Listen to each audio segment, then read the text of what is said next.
안녕하세요. 화학교사 박다혜입니다. 이번 시간에 배울 내용은 굉장히 간단하고 단순한 내용이기 때문에 쉽게 쭉쭉 읽으면서 넘어가도록 할게요. 편안한 마음으로 들어주면 될 것 같고요. 자세한 부분은 지구과학 과목을 통해서 보충하면 좋을 것 같아요. 그중 화학과 관련된 부분만 조금 더 자세히 설명하고 넘어가도록 할게요. 자, 물질과 규칙성 단원이고요. 교과서는 62페이지에 해당하는 내용입니다. 자, 첫 번째, 결합으로 이루어진 세상. 세상을 이루는 탄소와 규소에 대해서 얘기하는 시간이에요. 어려운 내용은 없고 같이 보도록 할게요. 생명체와 지각을 구성하는 대부분의 구성 성분은 어떤 걸로 이루어져 있는지 그림으로 나타내 놨어요. 지각에 대체적으로 들어있는 게 산소, 그 다음이 규소라고 나와 있네요. 자, 생명체를 이루는 대부분은 산소, 그리고 탄소, 수소, 순으로 나와 있어요. 그냥 적어주면 될 것 같아요. 지각을 구성하는 원소는 산소 다음에 누구죠? 자, 규소라고 적어주면 될 것 같고요. 그 다음에 알루미늄, 철 순서대로 있네요. 자, 생명체를 구성하는 원소는 산소, 그 다음 누구 나와 있죠? 탄소 나와 있네요. 탄소 적어주면 될 것 같아요. 네, 세 번째, 그러면 이 지각을 이루는 구성 원소와 생명체를 이루는 구성 원소들 사이에 공통점이 있는가라는 거예요. 가장 큰 공통점은 가장 많이 존재하는 것이 누구예요? 산소라는 거죠. 그래서 산소의 질량비가 가장 높다라는 게 특징적인 부분입니다.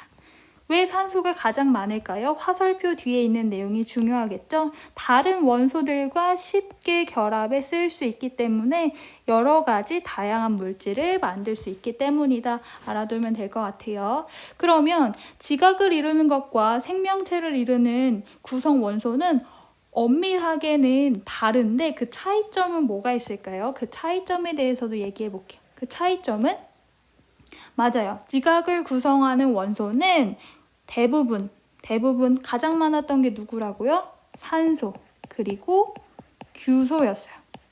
그럼 산소랑 규소랑 합쳐져서 만들어진 화학 물질이 뭘까요? 맞아요. 규산염 광물입니다.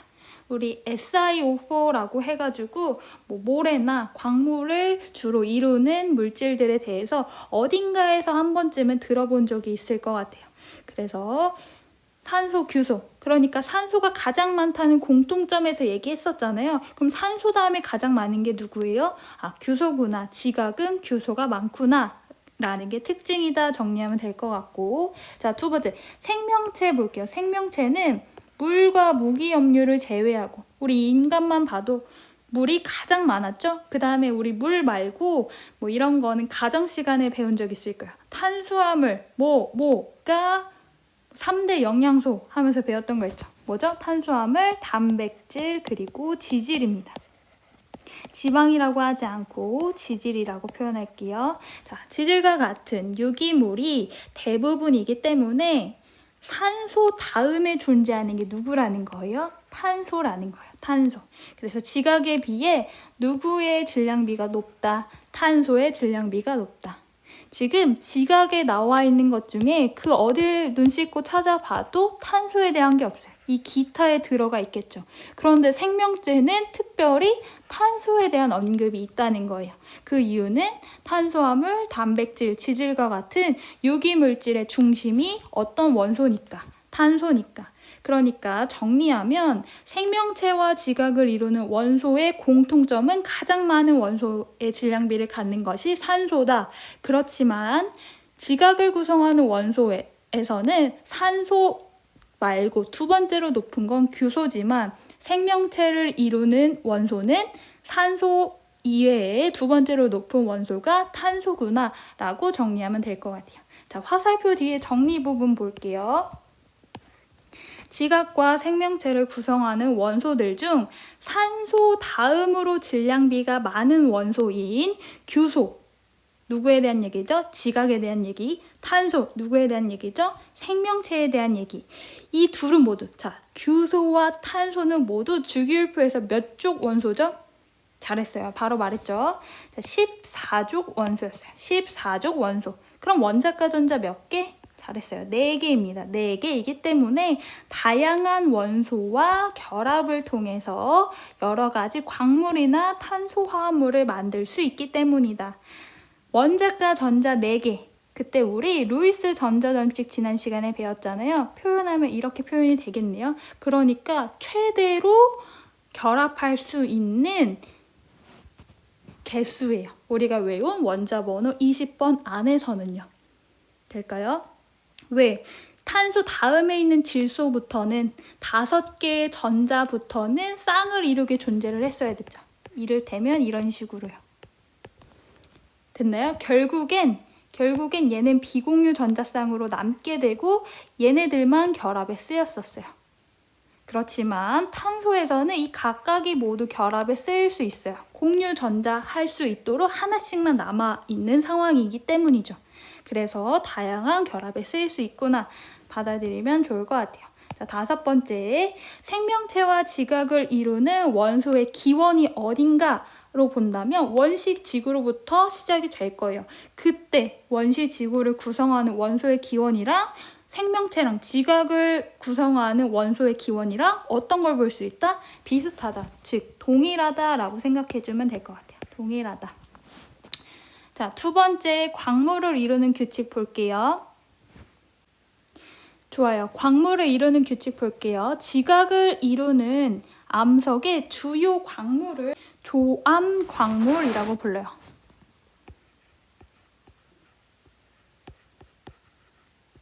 네, 그 조암 광물 중에서 92%는 가장 지각에 많았던 거 아까 봤었죠? 산소랑 규소였어요.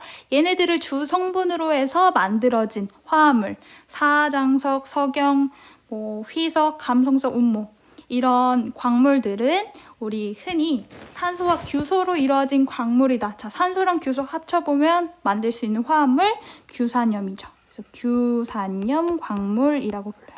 자, 규산염 광물이 92%니까 대부분이겠죠? 그래서 여기 예시도 이렇게 많은 거예요. 이 다양한 광물들이 다 규산염 광물에 속하는구나. 다시 말해서 산소랑 규소를 주 성분으로 하는구나 하면 되고요. 그러면 나머지 8%는 규산염 광물이 아닌 거죠. 뭐라고 말하면 될까요? 앞에 뭐만 붙이면 될까요? B만 붙여주면 되겠죠. 비규산염 광물이 나머지를 이루게 됩니다. 그냥 용어죠? 자, 2번째, 그럼 규산염 광물. 그러면 여러분, 조암 광물에 있는 규산염 광물과 비규산염 광물이 있을 때 산소와 규소를 주 성분으로 하고 92%나 존재하는 규산염 광물이 중요할까요? 비규산염 광물이 중요할까요? 당연히 규산염 광물이 중요하겠죠? 그래서 이 부분만 떼다가 더 자세히 보겠다는 내용이에요. 자, 규산염 광물은 기본 구조가 가운데 누구를 중심으로 하냐면 규소를 중심으로. 우리 앞에서 루이스 전자점식 배웠잖아요. 자, 규소와 산소가 있다면 둘 중에 누가 중심 원소가 되는 게 옳을까요?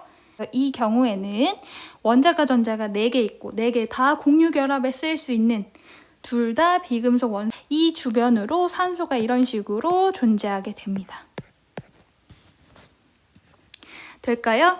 자, 규산염 사면체는 전체 전하가 -4가 됩니다. 왜일까요? 여기 결합을 하고 남은 전자쌍을 표시한다면 이렇게 표현돼요. 우리 앞에서 루이스 전자점식 배웠으니까 쌤 표현해 줄게요. 이렇게 표현을 했을 때, 자, 규소는 원자과 전자 4개 맞아요. 공유 결합해서 전체 옥텟 규칙 만족했어요. 자, 산소 입장에서 봐볼게요. 자, 산소 하나를 보게 된다면, 자, 산소 요거 하나 입장에서 전자 하나, 둘, 셋, 넷, 다섯, 여섯, 일곱, 여덟 옥텟 규칙 만족했어요. 공유 결합하면서. 그리고 여기까지만 보면, 즉 다시 말해서 요만큼만 보면 이게 산소 거죠. 산소의 원자과 전자는 몇 개여야 돼요? 6개여야 돼요. 근데 지금 산소 주변의 전자가 몇 개 더 많은 상황? 1개 더 많은 상황. 그래서 산소가 지금 음전하를 띠게 돼요. 다 똑같이 생겼으니까 각각 음전하를 띠겠죠. 산소가 몇 개 있어요? 4개. 그래서 SiO4 4- 어떤 식으로 표현하냐면 SiO4에 4 마이너스 이런 식으로 표현하게 됩니다. 이렇게 표현되는 그림 옆에 봐볼게요. 규소가 가운데 있고 산소가 삼연체 구조로 있다고 해서 이러한 광물, 규산염 광물을 규산염 삼연체라고 합니다. 규산염 삼연체는 그러면 인접한 양이온과 결합하거나 다른 규산염 삼연체와 공유해서 여러 가지 물질을 만들 수가 있어요. 여기까지 됐죠? 자, 선생님 그림을 한 가지 더 준비했는데 이 그림까지 보고 넘어갈게요. 보면은 실제로 규소, 양이온과 산소, 음이온이 서로 이런 상태로 준대요. 그때 규소, 양이온의 크기와 산소, 음이온의 크기가 어때요? 엄청 차이가 나요. 산소, 음이온의 크기가 훨씬 크죠. 그래서 가운데 규소 이온이 안에 들어가 있는 꼴로 존재하는 모습을 볼 수가 있네요. 자, 밑에 그림만 보고 넘어가도록 할게요. 그래서 우리 주변에 있는 여러 가지 광물들 있었죠. 여기 나와 있는 이런 광물들 모두 다 산소와 규소로만 이루어진 광물이라고 해서 규산염 광물이라고 부르는 거예요. 규산염 광물. 이 규산염 광물에 여러 가지 종류가 있는데 이렇게 하나로만 이루어진 거. 자, 지금 이렇게 빨간 색깔 점으로 표시한 부분이 누가 될까요? 산소가 되겠죠. 가운데 누가 있을까요? 규소가 있을 거예요. 이렇게 하나만 있는 독립형 구조를 갖는 갈람석의 특징은 공유하지 않으니까 잘 깨지고 풍화에 약한 특징을 가지고 있고 줄줄이 연결된 거를 사슬 구조라고 해요. 체인 구조라고도 하는데 이렇게 사슬 구조가 돼 있을 때는 결정이 기둥 모양을 갖기 때문에 직각 방향으로 쪼개지는 경우가 생깁니다. 이런 경우에 속하는 규산염 광물에는 휘석이 있는 거고요. 각섬석이라고 부르는 건 복사슬. 여기도 사슬인데 여기도 사슬이죠. 반복했을 때 그 복이죠. 두 개가 이렇게 쭉 연결되니까 이런 모양도 두 방향으로 쪼개질 수 있습니다. 자, 판상 구조는 이렇게 고리 모양으로 판을 이루죠. 그래서 여기가 하나의 판때기가 되는 거예요. 평면을 이룰 수 있죠. 그래서 평면 구조고 얇은 판이 쌓인 형태라 힘을 주면 그 방향으로 얇게 쪼개지는 거. 우리 이런 그림 많이 본 적 있을 거예요. 이렇게 돼 있고 뭐 이렇게 돼 있고 여기가 이렇게 쪼개져서 이렇게 비스듬히 깨지는 경우. 얘는 이쪽으로 얘는 이쪽으로 이런 식으로요. 자, 석영 SiO2라고도 많이 하는데 얘는 이렇게 망상구조 여러 개가 3차원적으로 결합된 형태죠. 이런 모습은 잘 깨지기 어려워 보이네요. 따라서 풍화에 강하다라는 특징을 갖습니다. 그래서 결합구조 모양을 보고 이런 식으로 생겼으니까 어떤 특징을 갖겠구나 라는 걸 예시를 들어서 알고 있으면 좋을 것 같네요.